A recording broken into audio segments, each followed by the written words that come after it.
অত্যন্ত শ্রেষ্ঠ একটা কথা আছে, যদি একটা দরজা বন্ধ হয় তাহলে ঈশ্বর নিজে আমাদের জন্য আরেকটা দরজা খুলে দেন।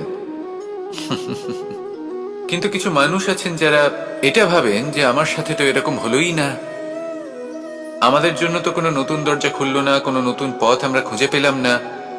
সেই বিষয়ে আমরা চিন্তা করি, দুঃখ পাই যে এরকম কেন হলো। কখনো কখনো নতুন দরজা উন্মুক্ত হয়, কিন্তু পুরনো যে বন্ধ দরজা আছে তার সামনেই আমরা দুঃখী হয়ে বসে থাকি, আর এমন ভাবে বসে থাকি যে নতুন দরজার দিকে আমাদের চোখই যায় না। কখনো কখনো ঈশ্বর জেনে শুনেই আমাদের জন্য নতুন দরজা, নতুন পথ উন্মুক্ত করেন না, কারণ তিনি চান যে আমরা যেন পরিশ্রম করি, কর্ম করি, নিজেকে আরো বেশি শ্রেষ্ঠ করে তুলি, সক্ষম হই, আর নিজের পথ আমরা নিজেই খুঁজে নিই। কখনো কখনো এমনও হয় যে ঈশ্বর চান যে আমরা যেন সেই পথে চলতে শুরু করে দিই। ভবিষ্যতে গিয়ে ঈশ্বর আমাদের সবকিছুই প্রদান